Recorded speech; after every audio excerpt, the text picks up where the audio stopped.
दोस्तों आज की इस वीडियो में हम बात करेंगे सुभाष घई के बारे में। सुभाष घई कास्टिंग काउच का सबसे बड़ा समर्थक है या यूं कहें कि सबसे बड़े समर्थकों में से एक है। सुभाष का नाम आज एक बड़े और इज्जतदार फिल्म मेकर्स में लिया जाता है, लेकिन असलियत में सुभाष घई के बारे में बहुत कम लोगों को पता है कि ये एक्चुअल में किस तरह का इंसान है। आज हम बताएंगे कि सुभाष घई ने कैसे इंडस्ट्री में अपने ओहदे का फायदा उठाकर बड़ी बड़ी हीरोइंस को यूज किया। सुभाष घई का जन्म हुआ था 24 जनवरी 1945 को नागपुर में। सुभाष घई के पिता दिल्ली में एक डेंटिस्ट थे और माता हाउसवाइफ। घई ने कॉमर्स में ग्रेजुएशन किया था, जो कि रोहतक हरियाणा से किया था। इसके बाद घई पुणे चला गया ताकि अपनी फिल्म एक्टिंग और मेकिंग में ग्रेजुएशन की पढ़ाई कर सके। फिल्म मेकिंग और एक्टिंग का कोर्स करके सुभाष घई को इंडस्ट्री में कोई काम नहीं मिला। इसके बाद इसने एक फिल्म फेयर टैलेंट कॉन्टेस्ट में हिस्सा लिया। इस कॉन्टेस्ट में राजेश खन्ना और धीरज कुमार ने भी हिस्सा लिया था और वो जीत गए थे। कॉन्टेस्ट जीतने पर राजेश खन्ना को तुरंत काम मिल गया था एक मूवी में, लेकिन घई को 1 साल बाद भूमिका मिली छोटी सी एज एन एक्टर। घई की पहली फिल्म थी 1967 में तकदीर। इसके बाद 1969 में राजेश खन्ना के साथ एक मूवी आई थी आराधना। उसमें बहुत छोटी भूमिका इसको मिली थी, यानी 2-3 फिल्में की थी। उन तीनों फिल्मों में बहुत छोटी छोटी भूमिका इसने की थी। इसके बाद 1976 तक ऐसे ही 2-4 छोटे छोटे रोल्स किए, वो भी एज एन एक्टर। 1976 में पहली बार सुभाष घई को डायरेक्टर बनने का मौका मिला फिल्म कालीचरण में, जो कि खुद सुभाष ने लिखी थी और उसको डायरेक्ट भी किया था। सुभाष घई अपनी जवानी के दिनों से ही रंगीन मिजाज का रहा है और इसी वजह से लोगों की नजरों में भी रहता था। यही कारण था कि उसे अपने व्यवहार के कारण कई बार परेशानी का सामना करना पड़ा था। साल 1970 में उमंग नाम की एक फिल्म में छोटी सी भूमिका की थी, जिसमें सुभाष घई पर लड़की छेड़ने के भी आरोप लगे थे। सुभाष घई का करियर एक्टिंग में ज्यादा ही डावाडोल चल रहा था, इसीलिए उसने खुद ही फिल्म की कहानी लिखी और खुद ही उसे डायरेक्ट किया। पहली फिल्म, जो कि शत्रुघ्न सिन्हा के साथ में थी, सुपरहिट रही। बस इसके बाद सुभाष घई पूरी तरह से निर्देशक की कुर्सी पर बैठ गया। सुभाष घई ने कास्टिंग काउच करना कब से शुरू किया था या कब से ये इन कामों में इन्वॉल्व है, ये कहना तो काफी ज्यादा मुश्किल है, लेकिन पहली बार घई का नाम जुड़ा था 1980 में फिल्म कर्ज के दौरान टीना मुनीम के साथ। टीना मुनीम को जो नहीं जानता है उन्हें बता दें कि टीना मुनीम आज की डेट में टीना अंबानी के नाम से जानी जाती है, जो कि धीरूभाई अंबानी के बेटे की वाइफ है। टीना मुनीम उस समय संजय दत्त के साथ रिलेशनशिप में थी, लेकिन फिल्म कर्ज के दौरान टीना और सुभाष घई का नाम पहली बार सुनने में आया। उसके बाद सुभाष घई का नाम चर्चा में आया माधुरी दीक्षित के साथ। माधुरी सुभाष घई की राम लखन में नजर आई थी 1989 में। इससे पहले माधुरी कोई बहुत बड़ा नाम नहीं थी, कोई बहुत बड़ा ब्रांड नहीं थी। राम लखन में माधुरी को कास्ट किया गया और इसी के साथ दोनों के बीच की जो नजदीकियां थी उनकी चर्चा होने लगी। फिल्म राम लखन से पहले सुभाष घई ने मीडिया में चारों तरफ माधुरी के नाम को आगे करना शुरू कर दिया था, ताकि लोगों को ये लगे कि माधुरी एक नया चेहरा है। लेकिन सुभाष घई की मेहनत पर पानी तब फिरा जब राम लखन से पहले तेजाब नाम की मूवी, जो अनिल कपूर के साथ आई थी, वो रिलीज हो गई। फिल्म रिलीज होते ही चारों तरफ तेजाब मूवी के गाने और एक्टिंग की तारीफ होने लगी।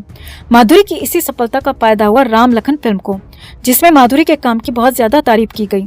यहीं से दोनों के अफेयर का जो किस्सा, जो कहानी थी, वो शुरू होती है।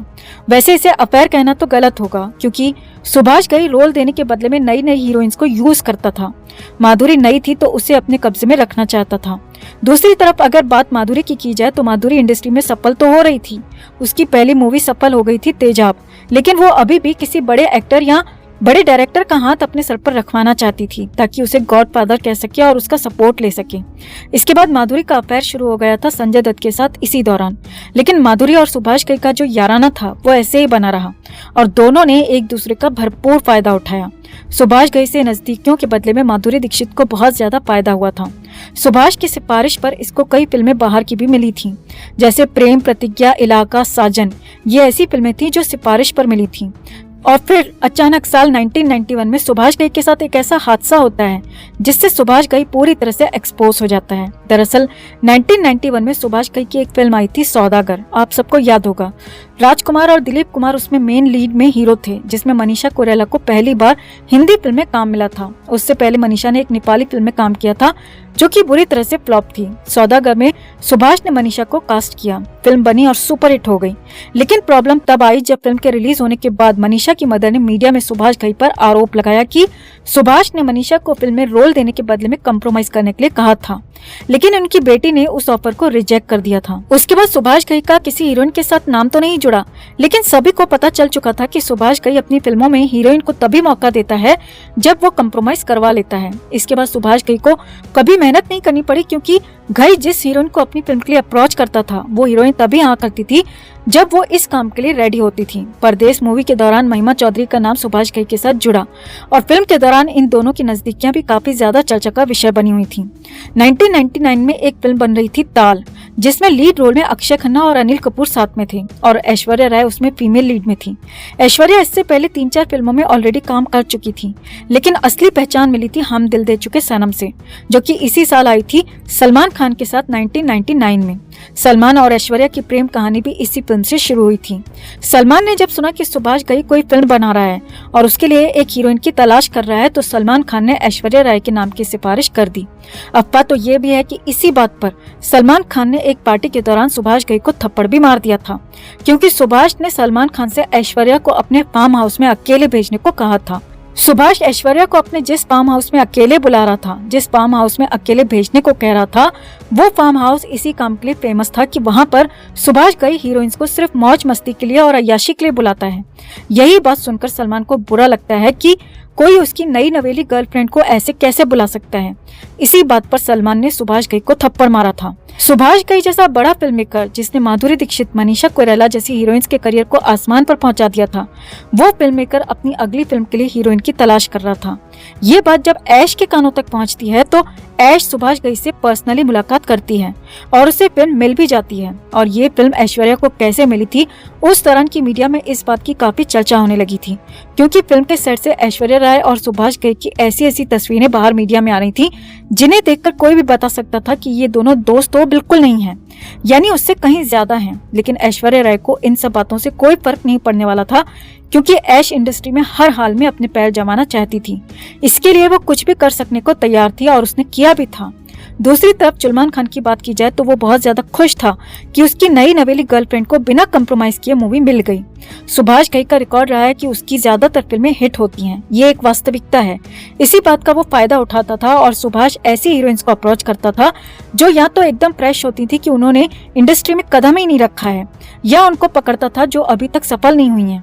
इसका फायदा ये होता था कि हीरोइंस आसानी से कंप्रोमाइज करने के लिए रेडी हो जाती थी, क्योंकि एक सेटल्ड और सक्सेसफुल हीरोइन इतनी जल्दी कंप्रोमाइज को रेडी नहीं होती है जितनी कि नई लड़कियां। और ये भी एक हकीकत है कि सक्सेस भी तभी मिलती है जब कहीं न कहीं कंप्रोमाइज कर लिया जाता है। इसी लिस्ट में जो लिस्ट सुभाष घई की उसके फार्म हाउस पर जाने वाली हीरोइंस की है, उसमें करीना कपूर भी शामिल है और प्रियंका चोपड़ा भी। वैसे जरूरी ये भी नहीं है दोस्तों कि 100 में 100% लड़कियां ही यही सब करके फिल्में झटकती हैं, या 100 की 100 हीरोइन यही सब करती हैं। लेकिन जो हीरोइंस ये सब नहीं करती हैं, वो 2-4 फिल्में करके ही गायब हो जाती हैं। और जो लड़कियां अपने आप को इंडस्ट्री के कायदे कानूनों में ढाल लेती हैं, सब कुछ करने के लिए रेडी रहती हैं, वो माधुरी दीक्षित, मनीषा कोइराला और ऐश्वर्या राय बन जाती हैं। सुभाष घई जैसे लोग 1980 से ये सब कर रहे हैं, तो आप खुद सोचिए कि इंडस्ट्री में आज क्या हाल होता होगा। एक छोटा सा रोल भी बिना कंप्रोमाइज के नहीं मिलता होगा। यही इस गटरवुड की सच्चाई है। इस महान और इज्जतदार फिल्म मेकर के बारे में आपकी क्या राय है? कमेंट में आप भी अपनी बात, अपनी राय जरूर रखिए। वीडियो को लाइक और शेयर कर अपना प्यार और सपोर्ट भी जरूर दिखाएं। चैनल के साथ जुड़कर चैनल को सब्सक्राइब कर हमारी आवाज बने।